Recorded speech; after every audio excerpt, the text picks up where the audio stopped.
In today's video, condo prices the first 17 days of January are up substantially with regards to the Toronto condo prices. And we're going to talk about this amongst CMHC considering their new criteria for investors. More than 20% down, what does it mean? Let's get to it.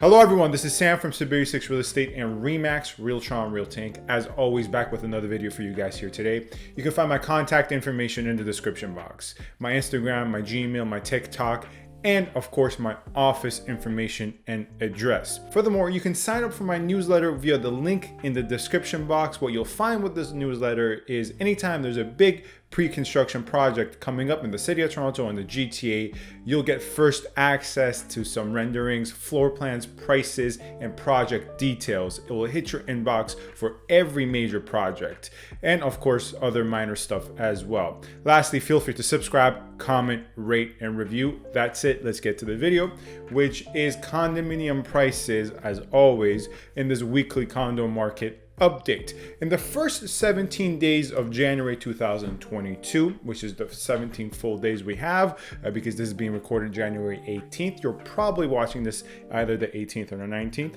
we saw an average sold price of $737,000 based on 490 condominium sales in the city of Toronto.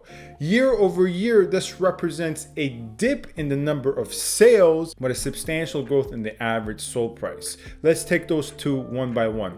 Of course, as I've made clear plenty of times on this channel, right now we're dealing with a supply issue. Although supply has steadily increased, we reached the 150 figure actually in terms of new inventory on the market. There was 150 condominiums that came onto the market on the 13th of January, right? Near 150, I believe around 147 actually to be exact.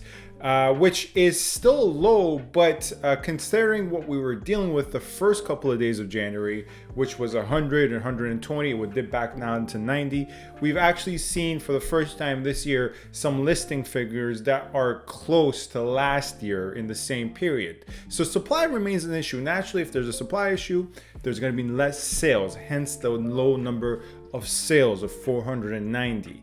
Now, in terms of the average sold price, we saw an average sold price of $737,000. As I mentioned, this represents an almost $100,000 increase over the same 17 days of January 2021, where the average sold price was $608,000. So we went from an average sold price in the first 17 days in January of 2021 at $608,000 to now $737,000. Why is this happening? Well, one of the key factors here is the low amount of inventory available and the plentiful of buyers still in the market to purchase something.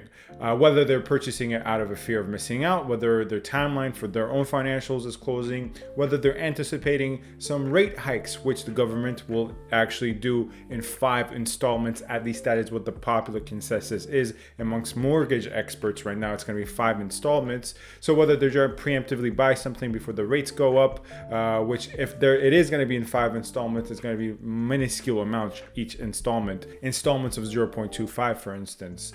But whether it's buyers trying to get it in now or freehold buyers priced out of freehold properties, or a combination of all these and more, whatever the reason is, there is still ample demand for condominiums right now in the Toronto real estate market. Plus, given the short amount of inventory and a lot of demand, naturally prices will increase because there's more buyer competition, there's more bidding, and I've been seeing that more biddings have been coming onto the market, causing an increase in price. But I must add, this $130,000 increase in average sold price may be a little misleading in a sense, because I don't actually think the gap of appreciation is quite that much. I do think year over year condo prices have increased. I'm not going to put a dollar figure to it, but I think this $130,000 figure is a little above what it actually is in terms of the year-over-year growth. The reason we got this $130,000 figure is because we took averages across 17-day periods in the same year over year, and obviously 2021 we were dealing with 790 transactions, and here 498 transactions from 2022. The reason that's important is because when you have 790 transactions, you're naturally going to have more transactions in the middle to lower end range that are going to count towards the average, right? As a result, the average will dip a bit, and when there's limited amount of transactions, you're still going to have middle range to lower end range transactions, but obviously less, than the 790 last year. So this is simply to say, in a very nuanced way, the condo market has substantially appreciated year over year. When we look at averages, when we look at any other metric, as I have done with clients whom I've purchased condominiums for last January, I've done the comparables, I've done the analysis. They can sell it for far more. Clients in downtown, clients in midtown, clients in Richmond Hill. So I'm not just going based upon this to express to you that there's a year over year growth and it's substantial, but it's not as substantial as $100,000. There's also a strong investor base that I have seen active in recent months. In the last 17 days, really, if we're taking a look at the 17 days, I've been in touch with several investors, 5 investors who've been looking to purchase resale. Once again, many reasons why, but the reasons run the range of they no longer find the per square foot prices for PreCons enticing. If they have the liquidity, why not go towards resale?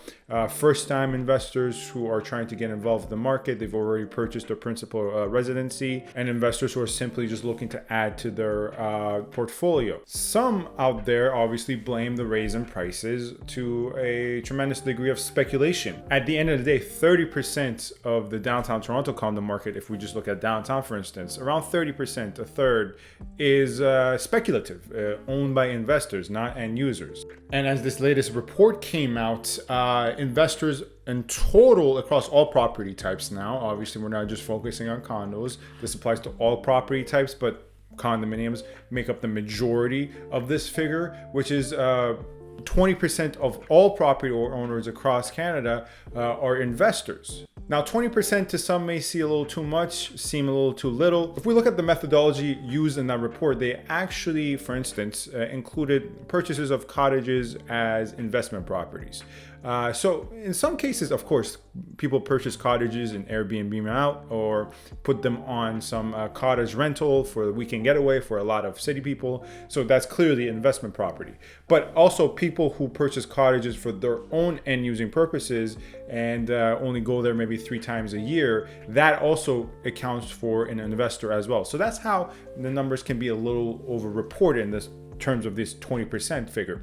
On the flip side of it, right, this report did not account for many ways in which people purchase properties under different people's names, for instance. That's one of the methods, right? If you don't want to pay capital gains tax, your name is already on a property, you purchase it. If you trust your brother, for instance, if you have a high degree of trust in your brother or your fiance or someone else, you purchase it under their name. Of course, assuming they also do not have some sort of principal residences as well.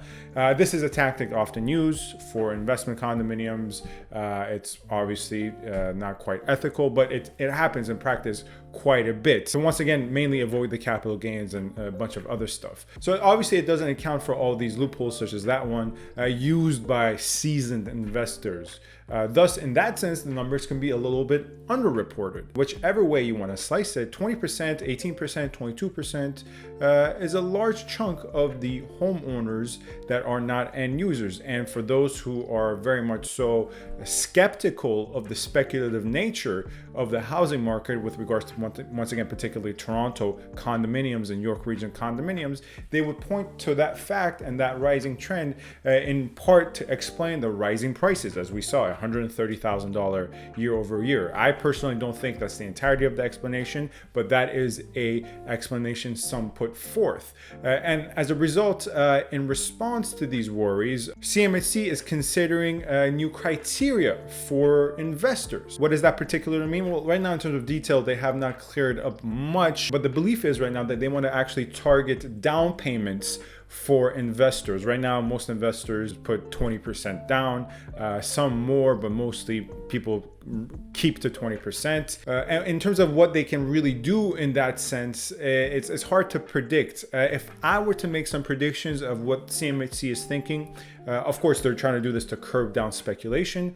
But if I were to, maybe think outside the box or inside the box, whatever way I'm thinking, maybe they're going to, for instance, prohibit a down payment derived from refinancing or HELOCs, home equity line of credit, right? Some investors obviously do this where they purchase the property, they either refinance it or take out a HELOC, use that leverage to purchase another property, and that's why sometimes investors, in my experience, get a little too eager and actually over leverage themselves. But the point is, right now, that is a tool that is at the disposal of many people, and if you get a good rate, why not, right? So maybe that is what CMHC will do, is target down payment criteria in that sense, where it cannot be leveraged money, HELOC money, refinance money that you're bringing from another property to use to purchase, once again, another condominium or investment property of any type. Anyways, that's Sam from SaberiSixRealEstate. Don't forget to sign up for my newsletter where you get the latest pre-con updates